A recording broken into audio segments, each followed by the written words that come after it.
بسم اللہ الرحمن الرحیم۔ پیارے ناظرین و سامعین، میں آج آپ کو ماں باپ کی عظمت کا ایک واقعہ سنانے جا رہا ہوں۔ ماں باپ کی نافرمانی کرنے والے، ماں باپ کی ناقدری کرنے والے اس واقعہ کو حرف بحرف سنیں تاکہ وہ اپنی دنیا و آخرت کو درست کر سکیں۔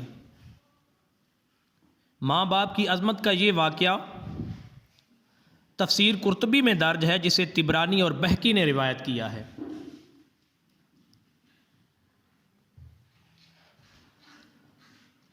ایک شخص رسول اللہ صلی اللہ علیہ وآلہ وسلم کی خدمت میں حاضر ہوا اور اس نے اپنے ماں باپ کی شکایت کی۔ اس نے شکایت کی، یا رسول اللہ صلی اللہ علیہ وآلہ وسلم، میرا باپ مجھ سے پوچھتا نہیں اور میرا مال خرچ کر دیتا ہے۔ آپ صلی اللہ علیہ وسلم نے ان کے والد محترم کو بلوایا۔ جب ان کے والد کو پتہ چلا کہ میرے بیٹے نے رسول اللہ صلی اللہ علیہ وآلہ وسلم سے میری شکایت کی ہے تو وہ دل میں رنجیدہ ہوا اور رسول اللہ صلی اللہ علیہ وآلہ وسلم کی خدمت میں حاضر ہوا۔ چونکہ عرب کی گھٹی میں شاعری تھی تو راستے میں کچھ اشعار ذہن میں کہتے ہوئے پہنچے۔ ادھر بارگاہ رسالت میں پہنچنے سے پہلے جبرائیل علیہ السلام آپ صلی اللہ علیہ وآلہ وسلم کی خدمت میں حاضر ہوئے اور فرمایا، اللہ سبحانہ و تعالیٰ نے فرمایا ہے کہ ان کا معاملہ بعد میں سنیے گا، پہلے وہ اشعار سنیں جو وہ سوچتے ہوئے آ رہے ہیں۔ جب وہ حاضر ہوئے تو آپ صلی اللہ علیہ وسلم نے فرمایا کہ آپ کا مسئلہ بعد میں سنا جائے گا، پہلے وہ اشعار سنائیے جو آپ سوچتے ہوئے آئے ہیں۔ وہ مخلص صحابی تھے، یہ سن کر وہ رونے لگے کہ جو اشعار ابھی میری زبان سے ادا بھی نہیں ہوئے، میرے اپنے کانوں نے بھی نہیں سنے، آپ کے رب نے وہ کیسے سن لیے؟ اور آپ صلی اللہ علیہ وسلم کو بتا بھی دیا۔ آپ صلی اللہ علیہ وسلم نے فرمایا کہ وہ کیا اشعار تھے، ہمیں سنائیں۔ اس صحابی نے اشعار پڑھنا شروع کیے۔ آپ کو ان کا آسان ترجمہ بتانے کی میں کوشش کرتا ہوں، کیونکہ جو اشعار تھے اور جس اعلیٰ پائے کے تھے اور جو جذبات کی کیفیت تھی، ان کی صحیح ترجمانی تو مشکل ہے۔ بہرحال اشعار کچھ اس طرح تھے: اے میرے بیٹے جس دن تو پیدا ہوا، اے میرے بیٹے جس دن تو پیدا ہوا، ہماری محنت کے دن تبھی سے شروع ہو گئے تھے۔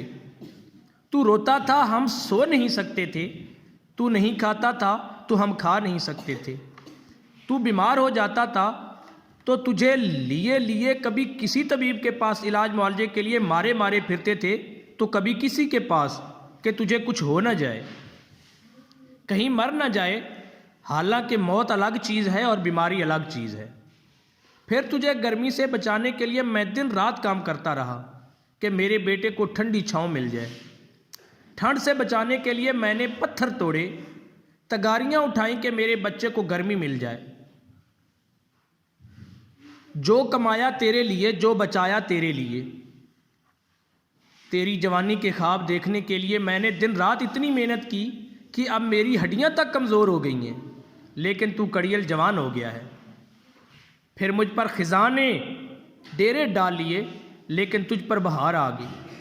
میں جھک گیا تو سیدھا ہو گیا۔ اب میری خواہش اور میری امید ہوئی کہ اب تو ہرا بھرا ہو گیا ہے، چل اب زندگی کی آخری سانسیں تیری چھاؤں میں بیٹھ کر گزاروں گا۔ مگر یہ کیا جوانی جس کے آتے ہی تیرے تیور بدل گئے، تیری آنکھیں ماتھے پر چڑھ گئیں، تو ایسی بات کرتا ہے جیسے میرا سینہ پھاڑ کر رکھ دیتا ہے، تو ایسے بات کرتا ہے کہ کوئی غلام سے بھی ایسے نہیں کرتا۔ پھر میں نے اپنی ساری زندگی کی محنت کو جھٹلا دیا کہ میں تیرا باپ نہیں، نوکر ہوں۔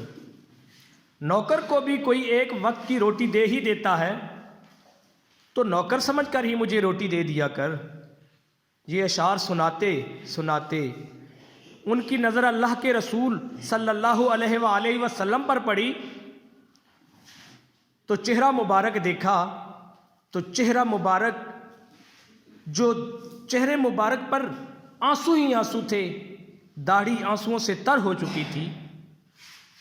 آپ صلی اللہ علیہ وآلہ وسلم جلال میں اپنی جگہ سے اٹھے اور بیٹے کا گریبان پکڑ کر فرمایا کہ انتا، تو اور تیرا سب کچھ تیرے باپ کا ہے، تو اور تیرا باپ سب کچھ تیرے باپ کا ہے، تو اور تیرا سب کچھ تیرے باپ کا ہے۔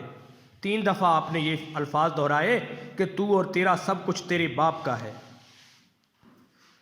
اللہ اکبر۔ اللہ تعالیٰ سے دعا کرتا ہوں کہ اے اللہ تو ہم سب مسلمانوں کو اپنے اپنے والدین کی خدمت کرنے کی توفیق عطا فرما۔ آمین ثم آمین۔ رب ارحمہما کما ربیانی صغیرا۔ آمین یا رب العالمین۔